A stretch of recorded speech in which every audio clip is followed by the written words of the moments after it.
आज हम एक बेहद महत्वपूर्ण टॉपिक पर चर्चा करेंगे, रूल ऑफ लॉ यानी कानून का शासन। इस वीडियो में हम इसके इम्पोर्टेंट टॉपिक्स को कवर करेंगे। सबसे पहले हम समझेंगे कि रूल ऑफ लॉ का मतलब क्या है। फिर हम देखेंगे कि एबी डाइसी का क्या कहना है। इसके बाद हम भारतीय संविधान में रूल ऑफ लॉ का इम्पोर्टेंस को समझेंगे। हम इंडियन जुडिशरी की भूमिका पर भी नजर डालेंगे और जानेंगे कि कैसे सुप्रीम कोर्ट ने इस डॉक्ट्रिन को लागू किया है। हम कुछ इम्पोर्टेंट केस लॉस पर भी देखेंगे, जैसे Kesavananda Bharati versus state of Kerala, A K. Kraipak versus union of India, E P. Royappa versus state of Tamil Nadu, Indira Nehru Gandhi versus Raj Narain. तो दोस्तों, बने रहिए हमारे साथ और इस महत्वपूर्ण टॉपिक को विस्तार से समझने के लिए इस वीडियो को अंत तक जरूर देखें। चलिए शुरू करते हैं। Rule of law meaning.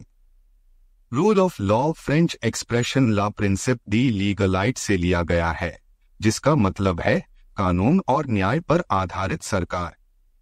Professor वेड कहते हैं, The rule of law requires that the government should be subject to the law rather than the law subject to the government। इसका मतलब है कि सरकार को भी कानून का पालन करना चाहिए, जैसे कि आम नागरिकों को किया जाता है, और किसी भी कानूनी निर्धारण को अनुपालन करना चाहिए। मैक्स वेबर का कहना है, legal domination as an idea of government of law rather than an idea of man. इसका मतलब है कि शासन को कानून के माध्यम से निर्देशित किया जाना चाहिए, न कि किसी व्यक्ति के इच्छानुसार। कानून की शक्ति को बढ़ावा देने के लिए व्यक्तिगत प्रेरणा और व्यक्तिगत इच्छा शक्ति को पीछे रखने की आवश्यकता होती है। Dicey's concept of rule of law. Edward Coke ने doctrine of rule of law की शुरुआत की, लेकिन इस डॉक्ट्रिन को विकसित करने का श्रेय प्रोफेसर एबी डाइसी को जाता है। उन्होंने 1885 में अपनी किताब introduction to the study of the law of the constitution में इस कॉन्सेप्ट को विस्तृत रूप से समझाया। According to Dicey, rule of law के 3 मुख्य सिद्धांत हैं। 1. सुप्रीमेसी ऑफ लॉ, कानून की सर्वोच्चता। 2. इक्वालिटी बिफोर लॉ, कानून के सामने समानता। 3. प्रेडोमिनेंस ऑफ लीगल स्पिरिट, कानूनी भावना की प्रधानता। सुप्रीमेसी ऑफ लॉ यानी कानून की सर्वोच्चता। इसका मतलब है कि कानून सभी लोगों पर शासन करता है, जिसमें वे लोग भी शामिल हैं जो इसे लागू करते हैं।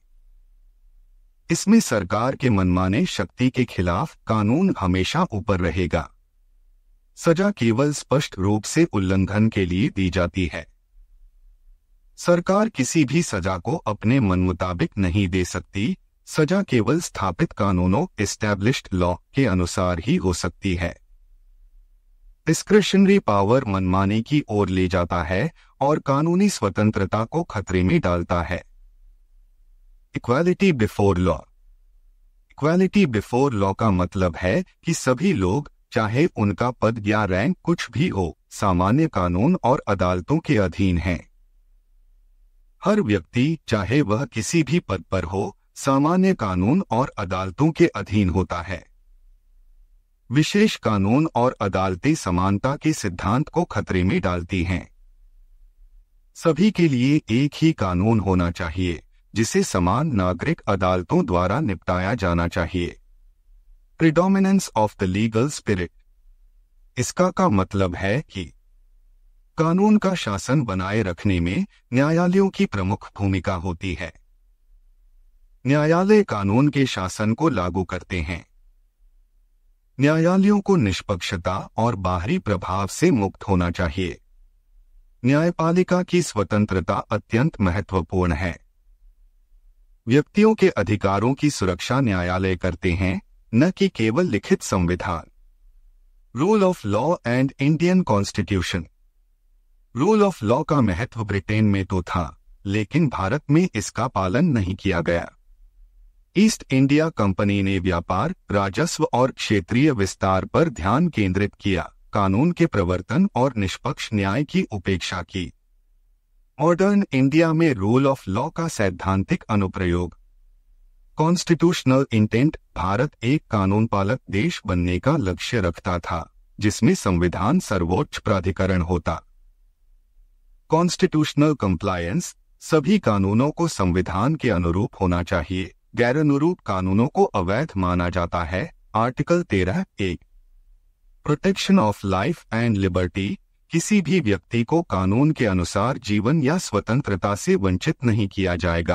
आर्टिकल 21 इक्वालिटी बिफोर लॉ धर्म, जाति या उत्पत्ति के आधार पर समानता और भेदभाव रहितता की गारंटी देता है। आर्टिकल 14 सेपरेशन ऑफ पावर्स सरकार की शाखाओं के बीच शक्तियों का पृथक्करण सुनिश्चित करता है, जिसमें न्यायपालिका को कार्यपालिका और विधायिका के प्रभाव से मुक्त रखा जाता है। रूल ऑफ लॉ की विशेषता।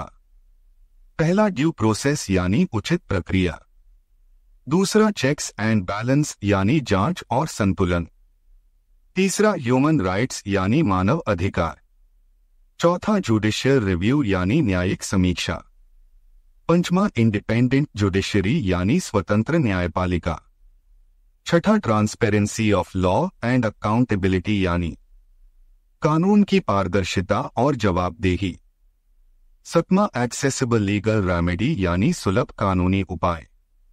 रोल ऑफ इंडियन जुडिशरी भारतीय न्यायपालिका ने कई महत्वपूर्ण मामलों में रूल ऑफ लॉ के सिद्धांत को स्पष्ट किया है।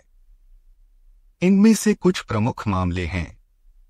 Kesavananda Bharati versus state of Kerala मामले में भारतीय सुप्रीम कोर्ट ने ऐतिहासिक फैसला दिया, जिसमें भारतीय संविधान के मौलिक सिद्धांत यानी रूल ऑफ लॉ के महत्व को जोर दिया गया। यह मामला मौलिक संरचना डॉक्ट्रिन के चारों ओर घूम रहा था और इसके संवैधानिक संशोधन पर प्रभाव पर भी था।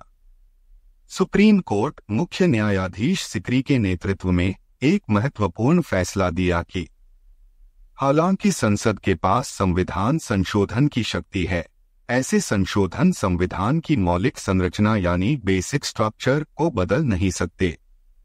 यह फैसला बेसिक स्ट्रक्चर डॉक्ट्रिन की स्थापना की, जिसमें संविधान की कुछ मौलिक विशेषताएं अविचलित यानी अनचेंजेबल मानी जाती हैं, जैसे कि न्यायिक समीक्षा, संघीयता, धर्मनिरपेक्षता और लोकतंत्र। एक रायपक versus union of India supreme court ने निम्नलिखित बातें मानी। 1. प्रशासनिक कार्यों में प्राकृतिक न्याय के सिद्धांत का पालन होना चाहिए।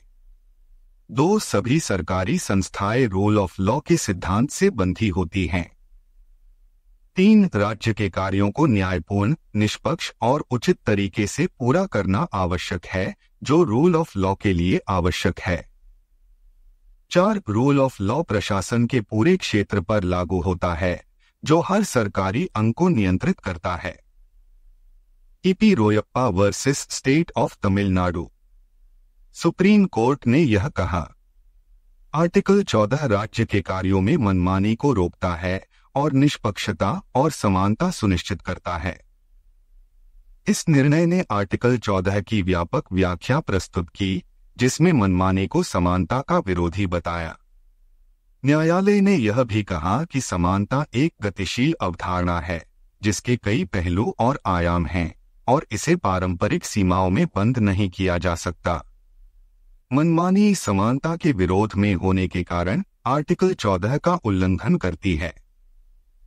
इंदिरा नेहरू गांधी वर्सेस राजनारायण इस मामले में 39वें संविधान संशोधन को चुनौती दी गई थी, जिसमें राष्ट्रपति, प्रधानमंत्री, उपराष्ट्रपति और लोकसभा अध्यक्ष के चुनाव को न्यायिक समीक्षा से मुक्त कर दिया गया था।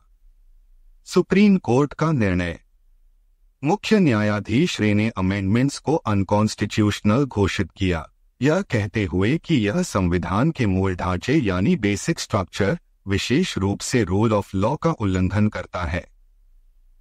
निर्णय ने जोर दिया कि रूल ऑफ लॉ मनमानी का विरोध करता है और संसद को पिछले कानूनों को वैध करने के लिए प्रतिगामी कानून पारित करने की अनुमति नहीं देता, क्योंकि यह रूल ऑफ लॉ के मौलिक सिद्धांतों के खिलाफ है। यह थी कानून के शासन की एक छोटी सी जानकारी। अगर आपको यह वीडियो पसंद आया हो तो लाइक करें, शेयर करें और हमारे चैनल स्कॉलर्स स्पेस को सब्सक्राइब करना न भूलें। धन्यवाद।